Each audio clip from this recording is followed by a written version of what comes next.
Hey, what's up, everybody? Welcome back to the NRW. I'm your host today, Rob Medina, and I thank you all very much for joining me here today because today I'm going to be reviewing the Canadian horror film In My Bloody Valentine.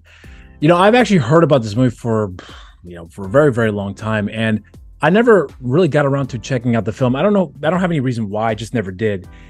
But I actually had a conversation rather recently with someone on my show by the name of Christy Adams, who goes by the name of Nightmare Christy, on my show, You're So Cool with Rob Medina, which has not been available just yet. It'll be available next Friday here on the NRW, which I highly recommend you guys do check out because that episode, that conversation I had with her, I mean, there's so much I can delve into as far as why I think it's great, but when you guys see it for yourself, hope you guys will enjoy it. But we did talk about this movie, My Bloody Valentine, for a good bit here because, for a short bit, I meant to say, because she had talked about how she had worked on her first production, a fan film called Valentine Bluffs, which is more or less a sequel to this movie. And she had talked about her experience of making the film. She had a great time with it, how she got involved, and so on and so forth. And then she said, if you love My Bloody Valentine, there's a good chance you're going to love this movie too, Valentine Bluffs, which will be available next Tuesday on the 14th, Valentine's Day, I believe on the YouTube channel Sick and Twisted, if I recall correctly. So I thought I'm going to check out that movie because, I had a great conversation with Chrissy. I really liked her a lot. And I thought, if she's really excited about this movie, I got to check it out. But I knew that I had to watch this movie. So I thought, what a great time to go and check out the film because Valentine's Day is just around the corner. So why not? Checked out the movie for the first time shortly after my conversation with Christy. And I got to say, I love this movie. I think this movie is a fucking slasher masterpiece. I adore this film, and I wish I saw this movie when I was a kid a long time ago, because this movie for sure would have been in my rotation, and it will be now moving forward. But this is a phenomenally great slasher film. Up to this point, I've seen this movie now a total of 5 times. But here's what I will say though about my my review in this film. I will be getting into spoilers here, so if you've not seen the movie and don't want to be spoiled at all, I highly recommend you guys pause the video right now, check out the film, come on back, and we'll pick up where we last left off. But of course, I'll get into the plot synopsis, my positives, my negatives, and then my rating. The story of My Bloody Valentine follows a group of young adults who decide to throw a Valentine's party only to incur a vengeful wrath of a maniac in mining gear who begins a killing spree. And that right there is the film in a nutshell. So now let's get into my positives. My first positive with this movie is that this is just a great, fun slasher film. I love this movie. I think this movie was very fun from the very beginning. Now, I will point out too something very specific about one of the things that I also loved about the film, which is that when I first saw the movie the first time, I think the first 10, 15 minutes into the film, it's kind of weird for me to explain what I'm trying to get into, but this kind of brought back a certain point in my life when I was a kid. When I saw horror movies as a kid, that's when I started becoming a fan of the genre. That it brought something out of me, if that makes any sense. Whereas it was like this feeling of like joy, if that's I think is the best way I could describe it, that I really loved that I got from the horror films that I saw. And even though I've seen plenty of horror films and I still do watch them to this day, it's not very often do I get that same feeling back that I got from one of the very first times I saw a horror film as a kid.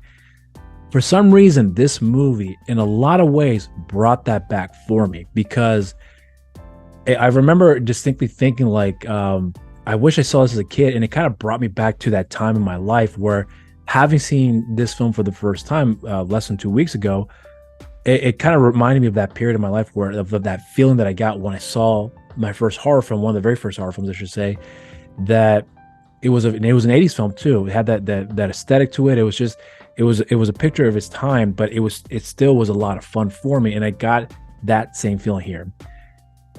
So in a lot of ways, it was kind of a nostalgic factor behind it that brought that out for me watching this movie.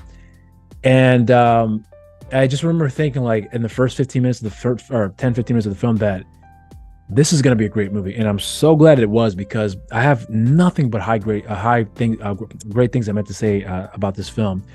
This is not a perfect film by any means. I'm not trying to give the impression that this movie is perfect from start to finish. It is flawed all the way through it in many, many ways. But the fact that matters is that we all know, for those who are fans of the genre, that none of these films are perfect by any means. I mean, they may be perfect in terms of like a great slasher film, a good horror film, but in terms of like just the consistency of certain things that occur along the way, there's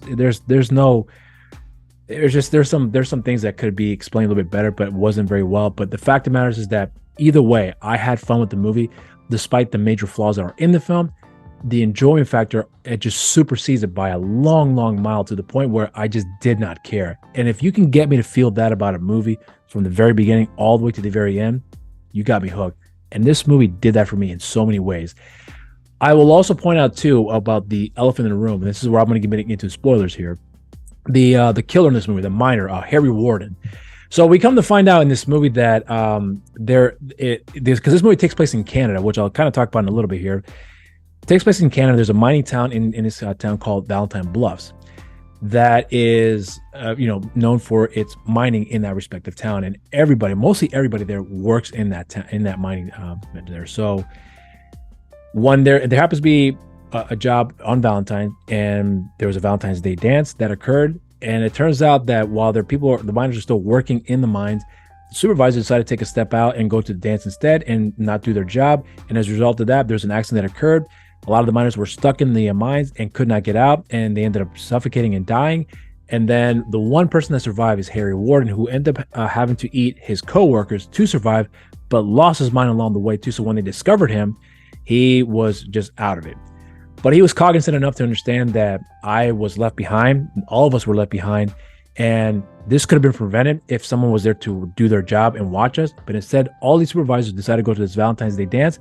I'm going to kill them. So he goes out and kills everybody. And pretty much, in a lot of ways, is insinuating no more Valentine's Day dance at all because of what you guys have done. And so for the next 20 years, that event took place 20 years prior to the events of this movie. There was no Valentine's Day dance. But as time had gone by, a lot of people had forgotten about what had occurred 20 years ago in that town, that the mayor and the sheriff or the police officer or the police department pretty much had decided, let's bring the dance back and let's see if we can get back to the swing of things. Then all of a sudden, there's a warning that comes out in a form of a heart-shaped box that has a heart in it. And there's a note saying, if you bring the dance back, everyone dies. And now the sheriff and the mayor are trying to hide this, and they're trying to find a way to get around it and figure out, is this Harry Warden? Is he back? Because if he is, we're fucked. Well, it turns out we find out that actually the real Harry Warden had died 5 years prior to the events of the film. And the killer is actually Axel, whose father was killed by Harry Warden 20 years before, being one of the supervisors. And that had always fucked with him. And now 20 years later, as he was aware of this dance coming about, he decides to go on and take on the mantle of the miner and start this killing spree anew for the reasons why Harry Warden had started in the first place. So when it came to the reveal of the character, I'll be frank, I was surprised, but I wasn't like blown away with it. But the fact that we understand the motivation for the character, although it rather is kind of cheesy, to be frank with you, considering how it was all played out, but it still was an effective way how they were able to execute it. But again, the thing about the movie is that the character of the miner, I'm actually really surprised that this movie never really got a sequel, because there's a lot of great things that you could have done with this character that could have expanded the universe, if you will, where we definitely would have had a marquee icon in the same way as Jason Voorhees, Michael Myers, Chucky, Sam, Ghostface, Candyman, just to name a few. And I know that there are a lot of people who do hold this character in such high regard, and this film in such high regard as well, but a lot of people don't really know the miner, and this character certainly had that appeal. Unfortunately, because the film did well enough to get its money back, but it didn't make any big box office records where it warranted a sequel, we never got a franchise out of this movie, which is a shame, because there were so many great things you could have done with this story, with this character, to take it in so many different directions, to continue on with the franchise, because obviously slash films continue on no matter what, but to make a really cool character even cooler from what we got in the first film. But I will also point out too that there was a remake that had come out, and I'm gonna kind of go back a little bit here, because for some reason I remember thinking when I saw My Bloody Valentine's, I was actually thinking about Friday the 13th, because it had a similar look to it in terms of the aesthetics of the film that reminded me of Friday the 13th, because that movie came out the year before. When I saw that movie, My Bloody Valentine, I remember thinking, this movie, being the first film, is miles away in terms of being a better film than Friday the 13th. I don't love Friday the 13th. I do like the film, but it's not as enjoyable like all the other Friday the 13th films in terms of sequels, because the first film, quite frankly, was kind of boring, to be honest with you. And even as a kid, I remember saw it, I thought it was just okay.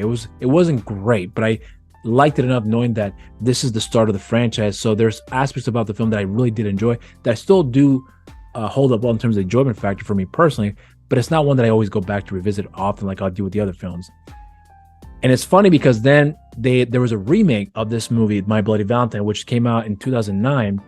And I remember that movie when it came out, but I never saw the film up until after I saw this movie recently. But I do remember when I saw the Friday the 13th remake, when it came out in theaters, my wife and I went to go see the movie, and I loved the first 13 minutes of the film.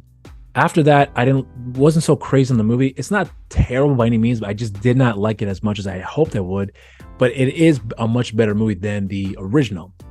Whereas the remake of My Bloody Valentine, that movie I love. I think that's a great film up until the last 10 minutes of the movie. Not that the 10 minutes of the last 10 minutes are terrible. It's just the way it was executed as far as the reveal of the killer didn't really work all that well for me, that it kind of just fell off the rails for me personally. Not terrible by any means. It just didn't work as well like it did in this film, where it was handled much better here.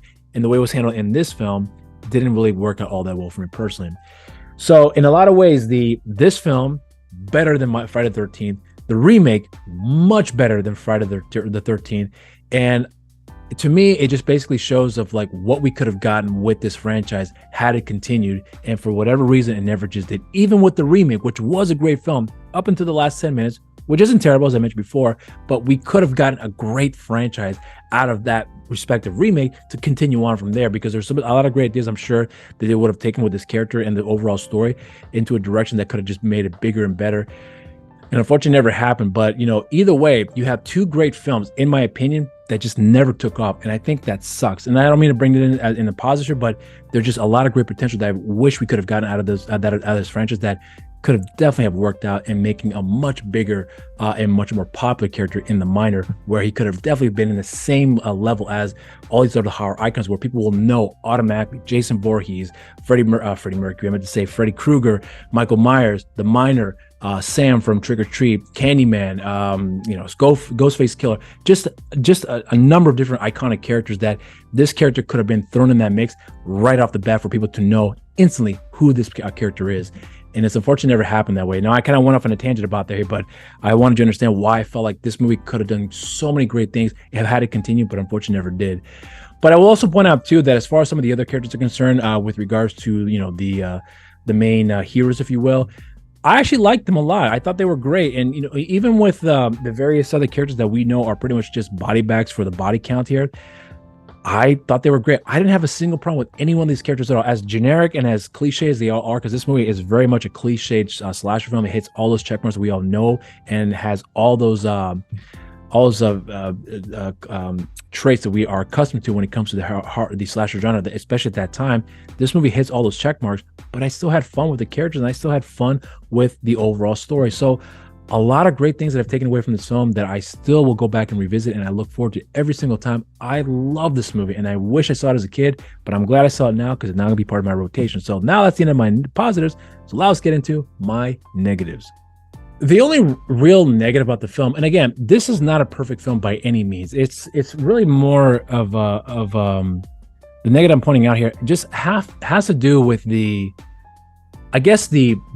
way the reveal of the character of Axel being the killer, who everyone thought was Harry Warden, it was handled a lot better in this reveal than it was in the remake. But even with this movie, it just didn't do a whole lot for me. It wasn't as impactful, where knowing that where the story could have taken, it could have probably made that ending turn out much better for me personally. I think some people still enjoy the ending, despite the fact that for me personally, it didn't have that major impact. But I felt like this is one of those stories where, had we continue on and then going back to revisit the first one, I'm like, oh, okay, now we got more of a backstory. It makes more sense. The impact is there now. I can feel it, and because we've had a progression with the story to develop it and expand on it, especially with the character of Axel, to get a better understanding of his psyche, if you will. So I always felt like that was one of the weaker parts of the film for me personally, where I wanted more out of this story than we got in this film. And then we do get like a very quick 30-second flashback to encompass of what was going on in his life and what led him to become the killer now. It made sense and it was handled well, but I just didn't have that impact, which I thought was a little lackluster for me personally. Didn't hate it. Don't think it sucked. Don't think it was handled horribly. It just didn't have the impact on me that I think it did on many other people that I wish that I could have felt watching for the first time. But really, that's kind of really the only negative here. But again, I mean, all the overall other stuff as well, as far as like the imperfection of the film is concerned, honestly, that's part of the film's charm. So I have no problem with that at all, because it comes with the territory. But either way, even if it does come with the territory, is it still an enjoyable film? Yes, that's all that matters at the end of the day. So for me, that's gonna be the end of my negatives. Now let's get into my rating. My overall thoughts on the film, as you already know now, is that this is a great slasher film and a Canadian movie too. Now, I don't mean to kind of point this out as saying that this is a great Canadian film and therefore you should love it. It's not that. I'm pointing this up at the fact that it's a Canadian film because I meant to say this earlier in my pause here, but I'm going to just say this real quickly. I've seen a lot of Canadian productions, films, and TV shows, and some of them are really good. Some of them are okay. Some are really fantastic. Very few actually stick out on the top. But the one thing about the Canadian entertainment industry is that I don't really know that much about it. I'm not really that invested into it, but once in a while there's a film and show that may come out that sticks out for me and I think this is phenomenal. I want to see more of this stuff here over in the States because I think we can get a better I want here us in the States to really enjoy the Canadian entertainment. And we have a lot of great actors coming from Canada. Jim Carrey, who's a great comedian, but a great comedic actor. Ryan Reynolds, who's a great comedic actor. One of the best superheroes of all time in Deadpool, where he is perfect for the part. But you also have bands out there too, bare naked ladies, musicians like Alanis Morissette, just to name a few. But there's just a lot of great entertainers that have come out of Canada that have made a huge impact. But very rarely would you have, like I would say, like a Canadian film that has an impact that will left a mark in the industry in some way, shape, or form. This is the only film that I can recall that is a Canadian production, a Canadian-based film set in Canada by Canadian filmmakers and actors that has left a mark in the industry, in this case with the horror genre, that people will always hold in such high regard, in the same level as like a Friday the 13th films in the franchise and Scream and so on and so forth. This movie comes out on top when it comes to that, as far as being one of the highly regarded films in that genre. And to be able to see a movie that is told, in this case, through the Canadian lenses, if you will, I actually thought that was quite interesting. And it really, really made me happy to see that, Canada, again, I'm not trying to categorize them in that sense, but it definitely made me feel really happy to see that, okay, so we've seen Canadian humor. Let's see the Canadian horror perspective. And you definitely got that with this movie, sprinkled with plenty of Canadian humor, which is very prevalent in this movie too. So for me, as much as I love the film, which I already know I do, I'm going to say this movie is a solid fucking cheers. And those are my thoughts on the film. Now, if you have seen the movie, let me know what you guys think in the comment section down below. Let me know what you guys think of what I thought of the film. I would love to hear your thoughts and what you thought, if you agree with me on my critiques on the film, the good and the bad, mostly good, of course. And one other thing too is that I'm actually really considering and doing a review for the fan film that is meant to be the sequel to Valentine's Bluffs. I'm sorry, I meant to say in My Bloody Valentine's in Valentine's Bluffs. That's going to be coming out, I believe, on the YouTube channel Sick and Twisted next Tuesday on Valentine's Day. If I do a review for it, it's not going to be released on Valentine's Day. It'll definitely be released sometime that same week, along with the episode that I will have available on Friday with Nightmare Chrissy, who appears in this movie as well too. She doesn't have a main starring role in the film, but she definitely has a pretty significant part in the film from what she explained to me. But I'm really curious to see how that film turns out, and I may do a review for that. And if I do, I'll have it on the channel to upload that same week, so keep an eye on that if it ever would occur there. But if you haven't done so already, I highly recommend you guys do subscribe to our channel. Make sure you share, like the videos, hit the notification while you're down there as well too. And also, if you haven't done so already, follow NRW on social media, on Instagram, New Release Wednesdays, on Facebook, Nerds Rule the World, and on Twitter at the NRW. And you can follow me on my social media accounts on Instagram and Twitter, Mr. Rob Medina, and on Facebook, simply just Rob Medina. And I have a show on the channel called You're So Cool with Rob Medina. And my guest this week on the show is fight coordinator, stunt coordinator, actor, just an overall, I would say like a Swiss Army knife of a man, if you will, in Luke LaFontaine. Now, for a lot of people who may not know who Luke LaFontaine is, this guy has been in the industry for decades, and he has been part of some of the most major, highly regarded productions that has ever come through here in the industry, in terms of like very well-known films in Hook, Dracula with Francis Ford Coppola, with Steven Spielberg, of course, The Karate Kid, just to name a few. But he's also worked on some films that I love with a passion. Like, I adore these films: Savage Dog, Avengement, Hell Hath No Fury, which are all written and directed by Jesse V. Johnson, that I think are masterfully worked on films, in my opinion, with the various people that worked on these projects. But Luc Lafontaine had a hand on those projects, and then considering his fight in Start Coordinating background, I'm really curious to hear his perspective on how he goes, what his views are on that side of the industry that a lot of us are not really aware of it, myself included, that he had given me the opportunity for him to share more or less his story and his perspective on things to get a better understanding. And I'm hoping that you guys will get a kick out of it as well too, which will be dropping here this week on the NRW, which I hope you guys will check out. Also, I have social media for the show as well. On Instagram, You're So Cool with Rob Medina, and on Twitter, You're So Cool WRM. I hope you guys enjoy this review, and happy Valentine's to everybody out there. And until next time, stay safe out there, and cheers.